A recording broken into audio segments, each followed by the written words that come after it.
ini 4 meter, ini 8 meter. Kekakuannya sama semua, ini EI, ini juga EI, ini juga EI. Biasanya demikian. Coba saya cek dulu gambarnya.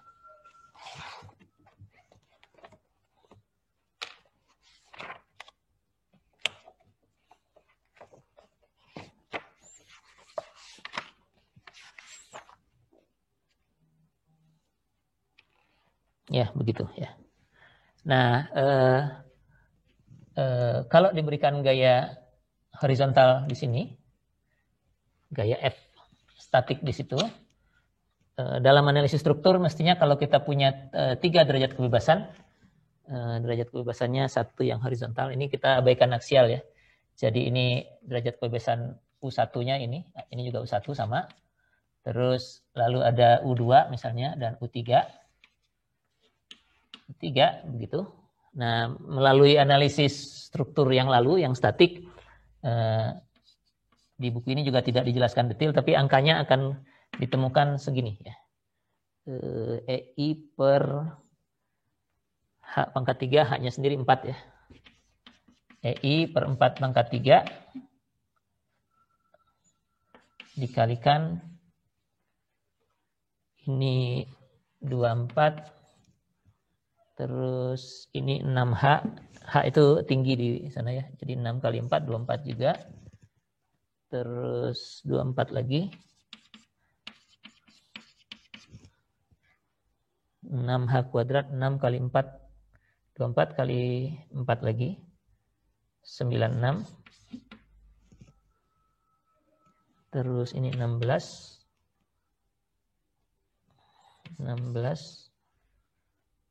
dan 96. Jadi kekakuannya seperti ini ya. Nah, tentu saja kita bisa lakukan kondensasi statik karena F-nya itu Fs saja kan ya. Karena vektor F-nya dulu kalau masih ingat di analisis struktur isinya cuma Fs dan 0 begini ya. Nah, kita bisa lakukan kondensasi statik.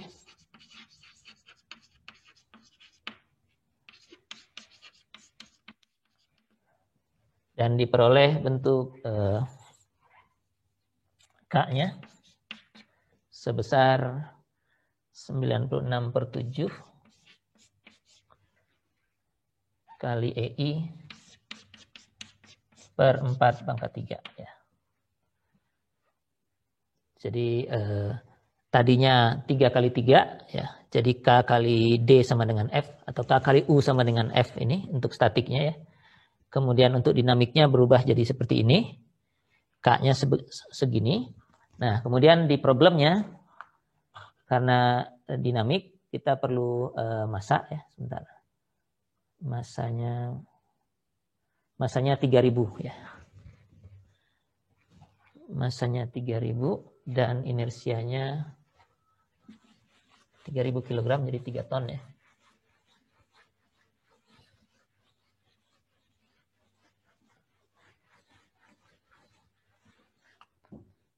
Jadi ini dimodelkan menjadi struktur 1 derajat kebebasan dengan M sama dengan 3 ton.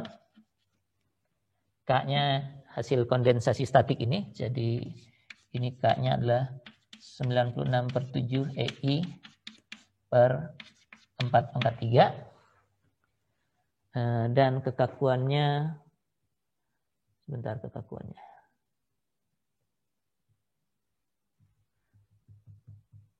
Kekakuannya diberikan untuk nilai I-nya yang sebesar ini kolom dan baloknya dianggap persegi 250 mm kali 250 mm. Jadi persegi begitu, baik kolom maupun balok ya. Ini untuk contoh ini semua dibuat sama sehingga K-nya bisa dihitung nanti ya. Masukkan I-nya dari ini 1/12 kali 250 kali 250 pangkat 3 lagi. Jadi I-nya mestinya 1/12 kali 250 kali 250 pangkat 3. E-nya sendiri 20 gigapascal. Oh, ini beton ini ya, bukan baja, 20 gigapascal ya. Nah, dari nilai ini diperoleh K yang besarnya kalau ikut buku 1395 kilonewton per meter ya. Jadi struktur ini yang punya 3 derajat kebebasan, tapi gayanya cuma satu, nanti gaya statik ekivalen itu akibat beban dinamik yang bekerja bisa dimodelkan seperti ini dengan kekakuannya yang sebesar ini, menggunakan kondensasi statik. Lalu ini yang kita pakai untuk dinamik, dan bebannya rasanya El Centro lagi. Ya, bebannya El Centro lagi. Untuk 5% ya. Jadi ini membacanya di grafik El Centro yang 5%, kalau yang tadi 2%. Jadi ini diketahui Z-nya 5%. Dan langsung dibacakan saja ya. Oh, harus kita cari periodenya dulu untuk membaca di grafik.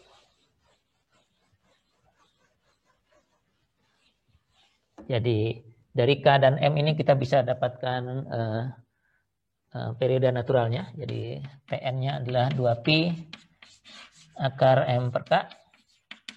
Ini satuannya sudah cocok ya, 3 ton ini kilonewton per meter persegi. Jadi 2pi akar 3 per 1395. Angkanya 0,29 detik ya. Detik. Segitu. Sehingga tinggal dibaca dari respon spektrum El Centro untuk zeta 5%. Jadi ini dari respon spektrum. El Centro untuk zetanya yang 5% diperoleh D-nya, SD-nya 1,6 cm. Dan SA-nya 0,76 G ya. Ini salah satu bisa dipakai ya, untuk mendapatkan gaya statik ekivalen ya. Kalau ini dikalikan dengan K, kalau ini dikalikan dengan massa ya. Sekarang dengan massa yang digunakan, jadi gaya statik ekivalennya adalah M dikalikan spectral acceleration. Ini maksimum tentu ya, karena dibaca dari respon spektrum. Jadi 0,7 massanya 3 ya. 3 ton dikalikan dengan 0,76 kalikan G ya, 9,81 dan diperoleh nilai 22,4 kilonewton. Ya. Oke. Nah, angka gaya statik ekivalen 22,4 kilonewton ini kalau untuk analisis struktur kita bisa digunakan kembali di formulasi yang awal, yang 3x3 ini secara statik ya, karena ini sudah gaya statik ekivalen, kita bisa gunakan ini saya hapus saja biar bisa diulang lagi di sini. Jadi ini K-nya dikalikan dengan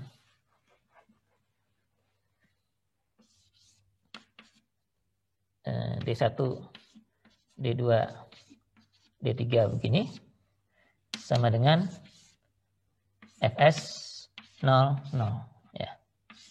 Dulu kita hurufnya D ya. Kalau sekarang karena U atau U ya.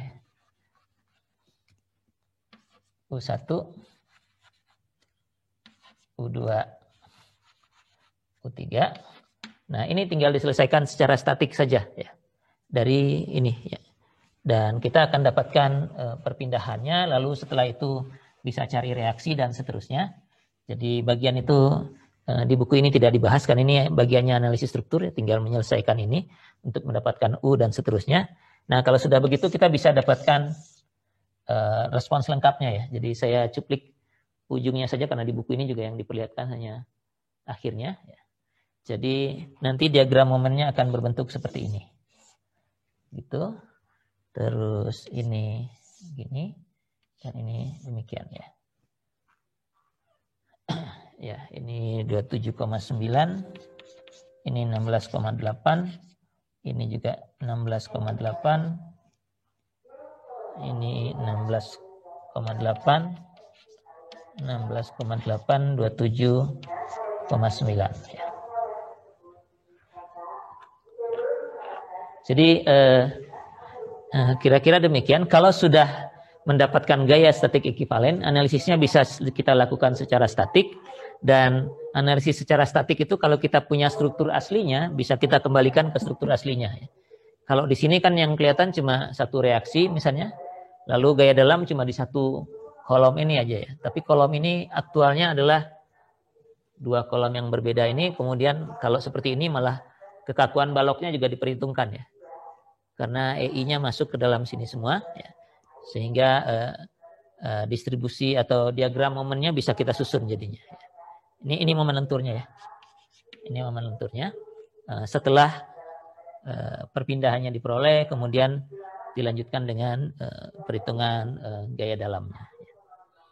Nah, mudah-mudahan ini cukup jelas ya. Dinamiknya sampai di sini saja selesai ya. Begitu sudah gaya statik ekivalen, analisisnya secara statik meskipun ada waktu T di situ. Mudah-mudahan dua contoh ini dari buku bisa memperlancar kerja Anda di problem yang diberikan ya. Jadi analisis strukturnya masih sederhana karena 1 derajat kebebasan. Tapi kalau kita tahu struktur yang sebenarnya, misalnya begini atau lebih besar lagi juga nggak apa-apa, selama bisa dikondensasi statik menjadi 1 seperti ini, dinamiknya kita menggunakan K yang 1. Nanti setelah dapat gaya statik ekivalen, kita kembalikan ke struktur yang semula. Pak, saya ingin bertanya, Pak. Ya, enggak? Tadi yang struktur dengan bebannya itu minus massa dikali percepatan tanah itu, Pak. Ya. Pada saat mencari U-nya, itu percepatannya, itu yang didapat itu percepatan tanahnya saja atau percepatan total ya, Pak? Maksudnya gimana? Yang diselesaikan dari dinamik gitu? Yang seperti pada soal nomor 2 itu, Pak, kan kita diminta menyelesaikan dengan ODE 45 itu, Pak. Ya. Masanya kan minus massa dikali percepatan gravitasi. Oh iya, Pak. Ya betul. Nah, terus? Nah, itu U, V, dan percepatan yang kita dapat itu kan di catatan di soalnya ada U, ya, absolut ya. total gitu, Pak. Iya, Pak.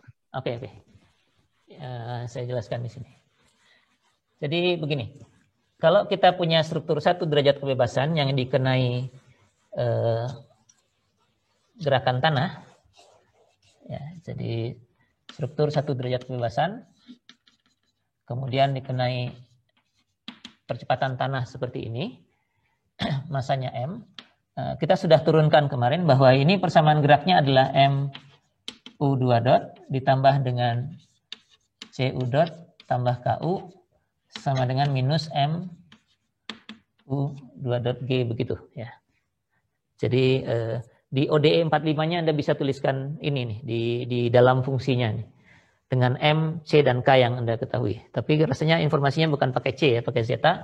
Kalau begitu ini semua kalau dibagi M ini bisa ditulis atau U2 dot ditambah 2 zeta omega N U dot tambah omega N kuadrat U sama dengan minus U G begini ya. Nah, yang tadi yang ini itu ekivalen dengan gaya yang besarnya adalah M minus M kali UG ini adalah, ini kita baca dari sini ya. Kan biasanya kita menurunkan persamaan gerak akibat gaya yang bekerja pada massa ya. Nah ini kan ini udah sama begitu, yang sebelah kanannya ada minus M kali percepatan tanah, artinya minus M kali percepatan tanah itu seperti gaya yang kita berikan di massanya. Ya. Jadi ini itu ekivalen dengan ini. Ya. Lalu kalau kita selesaikan dengan ODE atau ya kalau selesaikan analitik kita dapatkan U dulu ya, ini perpindahan. Gitu ya.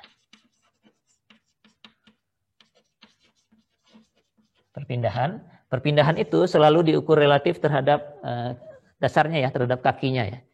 Jadi posisi massa ini relatif terhadap kakinya, itu adalah perpindahan. Lalu kalau pakai ODE langsung dapat kecepatan juga ya. Kecepatan. Ya. Di kolom yang keduanya dapat kecepatan. Nah, percepatannya nggak keluar dari situ, tapi kita bisa hitung dari sini ya. Nah, catatan yang di soal itu munculnya begini. Kalau sistem kita hanya punya massa, lalu ada gaya di sini, jadi tanahnya diam gitu ya. Tumpuan di bawahnya diam, hanya gaya begini, maka U2 dot itu adalah percepatan yang dialami oleh massa ya. Yang dialami oleh massa M ya. Begitu. U2 dot ini. Jadi kalau U dan U dot sudah diperoleh, U2 dot bisa dihitung dari sini nih persis kayak gini. Ininya dua suku ini pindah ke belakang sana ya.